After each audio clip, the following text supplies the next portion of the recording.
Hi, so this is the look we're doing today.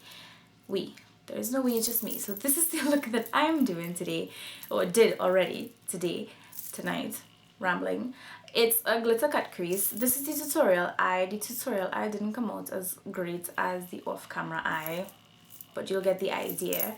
And not only does this video have glitter in it, which I hate to work with by the way because it gets all over the place, it also has lots of tips and tricks. By lots, let me not set myself up, let me not oversell myself here, maybe like 3 tips. One of them is how I bake underneath my eyes. I know it's not no big magic thing, everybody's been baking these days, but this is how I bake for dry skin to get it to not look like crepe paper.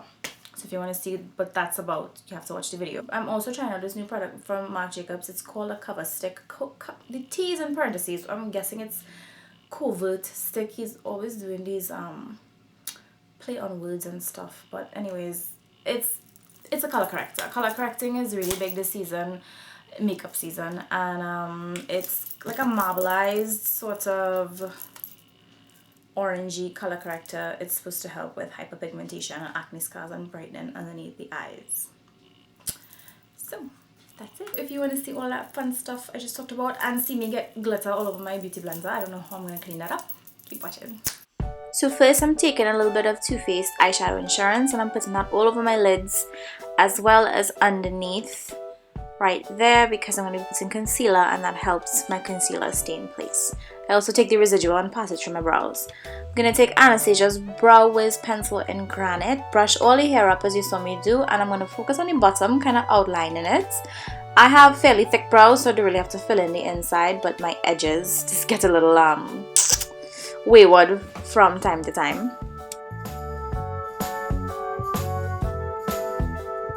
Then I start working on the top and making sure that my arch is nice and defined.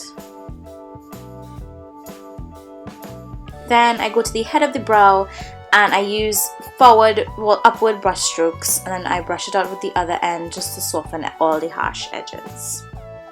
This is Maybelline's Great Lash in Clear. I get rid of most of the product and then I run that through my brows just to keep them in place. Now when I did that, I noticed that I missed a spot underneath, so that's why I like to use brow gel. It shows you kind of if you missed anything, and I just went in and filled in a little bit that needed filling in. Now I'm taking concealer that's about 2 or maybe even 3 shades lighter than my skin tone, and I'm outlining underneath the brow with a angled brush.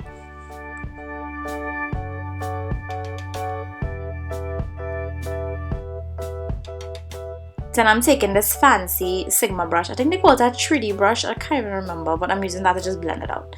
So that's my Too Faced Chocolate Bar palette. I'm going to set it. No, I'm not setting it. I am warming up my crease with that color that I just showed you with a really fluffy blending brush. So I started with a mid-tone. Now I'm doing an even lighter shade just to sort of even, like, I guess, transition my transition. And now, okay, I'm still not setting yet. Now I'm going to go into a darker brown to really get into the crease with a more tapered brush. I switched brushes now.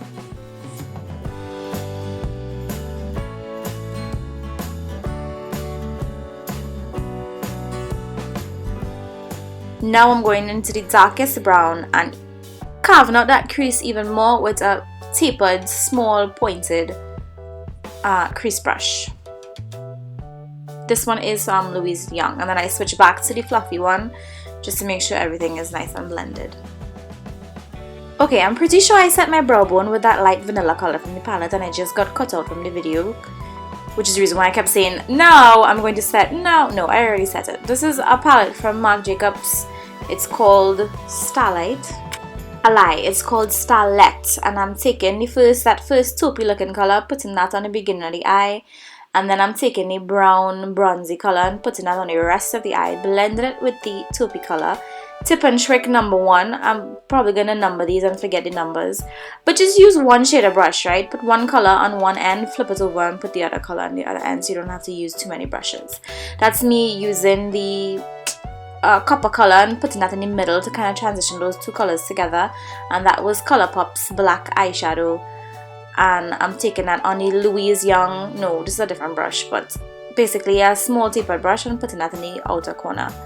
I have been quoted as saying that this is the blackest black I've ever worked with. I lied. I think it's the texture.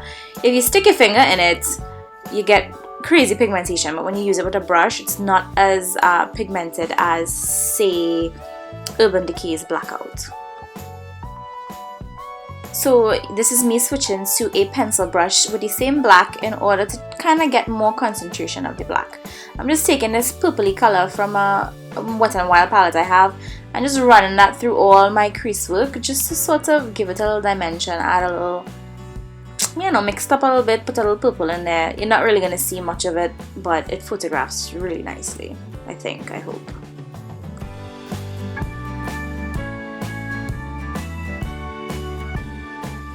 Because I don't have a prominent brow bone, I like to always go in with like a little hint of white right underneath my brows just to kind of give it, you see how it just highlights it and makes it look like it's more popping than it really is.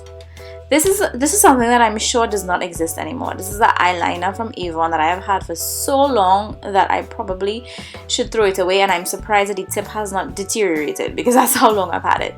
And I'm using that to just sketch out the sort of cut crease glitter business that I'm doing. The first eye is always the easiest, and then the second eye is difficult not only because you have to be precise, but you also have to try to match it up with the second, with the first eye that you did. My little trick is just take this brush. It has very little concealer on it, but I feel like the wetness of the concealer, the wetness of the brush just helps sort of clean up the line and pick up the product without disturbing too much the eyeshadow that I have underneath. So that was like tip number 2. I'm trying to show you how I do it, like without kind of editing and cutting out, because sometimes you'll see, okay, now I'm going to do a cut crease on this side, and they start up and you see the middle and you see the end and it's like perfect, and you're like, okay, how the hell did you get there? So I'm trying to show you it's a little struggly. And again, because I said the second eye is always harder than the first eye, and now I'm going to go back to the first eye to kind of match it up to the second eye because I had made the front more thick. So just trying to show you the process. This is Tattoo Liner Trooper from Kat Von D. It's my favorite, tip number 3 if this could be considered a tip. It's my favorite liner to use when I'm in a rush and I just want to do a quick wing. I love the fact that it has a brush tip because it is more flexible, and that works for me. Some people prefer the felt tip because they're new to it maybe and they feel like the felt tip gives them more guidance. I prefer the brush. And I'm trying to show you the wing without editing too much so you can sort of see the full process and not just bits and pieces and a perfect wing at the end. This is the next trick. I like to just take the tip and sort of extend the wing that way, and it gives me a nice tapered line. This is Graftobian's glitter glue or something like that, and this is a stack of glitter that I had gotten from Ambrosia Cosmetics years ago when I was doing carnival makeup. And I'm going to add the glitter on the eye that already has the glitter on. What I did was I put all the glitter glue and then I put the glitter after, but the glitter glue had dried in some places and it didn't really work out. So it's actually better to work in segments. So put a little bit of glue, put a little bit of glitter, more glue, more glitter until you get to the end of the wing.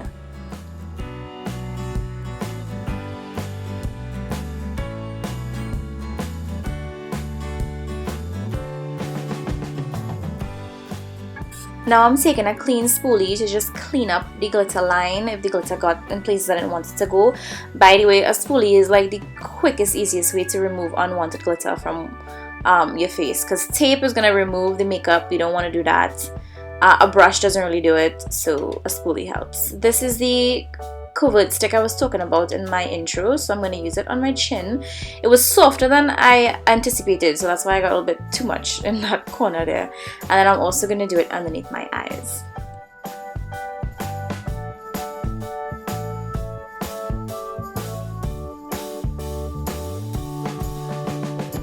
Then I'm just blending it out. So it's not as bright of an orange as I normally like, but that can be a good thing because sometimes when the orange is too bright and you put your foundation over the top, it can get mixy and really weird. So since this is a little bit more subtle, it leaves less room for mistakes.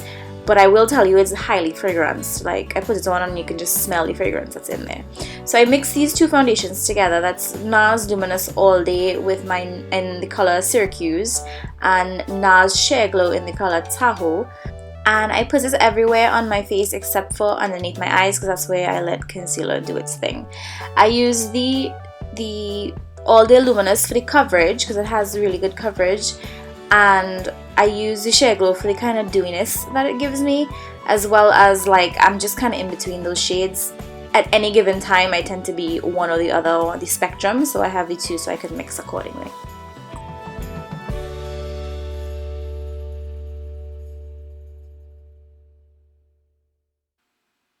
So there's a lot of pattern happening here for a couple of reasons. I want to build the coverage, so I'm patting in those areas. And because if you swipe, it's just going to kind of move the product. And also because I have a color corrector on, you don't want to mix everything together. So patting on top helps. This is me going in with a second rounds of the foundation, just so that I don't have too much all over my face. I just have it where I need it, where I'm trying to cover up those acne scars. I'm using my True Match concealer in W678, and I'm using that mostly for coverage, not necessarily highlighting. Then I'm just going to blend it out with the Beauty Blender. Again, pat, pat, pat, not too much swiping.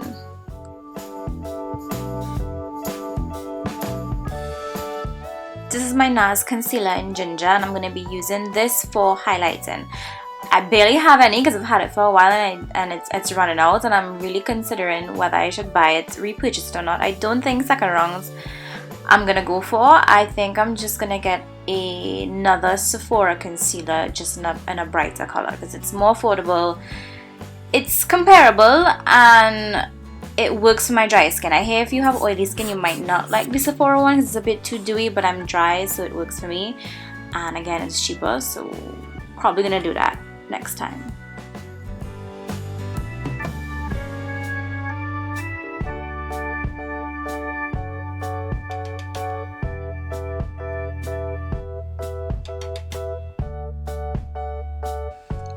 Okay, so now it's time to bake. So I'm taking my Sephora Bright Set. It only comes in one color, which is banana, and I'm taking a wedge sponge and I'm putting powder fairly liberally underneath my eyes. You can even make more of a triangle shape and take it all up to the side of your nose if you're doing some like hardcore highlighting.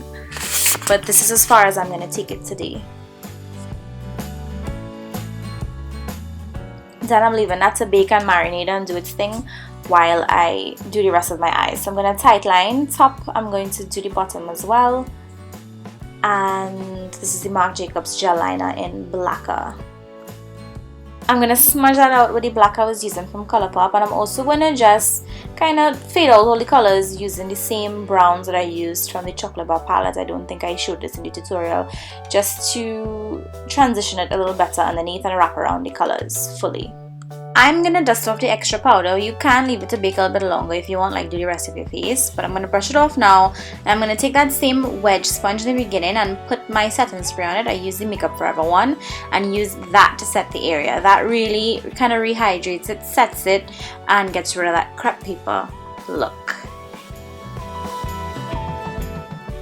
Now I'm going to contour. I didn't show you what I'm using, but I'm using the Cool Bronzer from e.l.f. It's a little too red, but I'm using it till it's finished, and I'm going to switch to a warmer contour color. And I'm just focusing that in the hollows of my cheeks. Usually when I contour, I focus more on the hollows than the rest of my face. In fact, I forgot to contour the rest of my face in this video. I just did my cheeks, well, cheekbones or whatever, hollows of the cheek, you know. That is a bronzer from Sonia Kashuk called, I believe, Goddess, and I'm gonna put that right on top of the contour. And I kind of take it a little too high, like it's all up in my temples. I don't know why, but you don't have to do all that. And then I'm going to take Becca's Opal, which I believe is what I'm doing right now, and put that on the, not just the cheekbones, but even I'm bringing it lower. Like that seems to be a trend, particularly on Instagram lately, where the highlight is coming down all the way down, that you could even see it like if you look at your face full frontal. And that's a little bit of peach. It's called, I believe, Too Hot from Sephora. I'm just gonna put that on the apples for a little dimension. You're not gonna see too much difference. Sephora lashes, they're called Plush, they're so 3D, and that's what it looks like. I'm using the Sills Booster. This is the first time I've used it on my bottom lashes because I want to give my bottom lashes a little extra boost so they can match up to the featheriness of the top lashes. So I did that, and then I did my mascara. I hydrated my lips with the Sugar Lip Balm from Fresh, and then I'm just going over with Colourpop's matte lip stain in the color Tulle. I'm using the tapered pointy part of the doe foot applicator to line my lips so that I don't have to use a lip liner. And that is it. Finished look. Thank you guys for watching. I'll see you on the next one. Bye.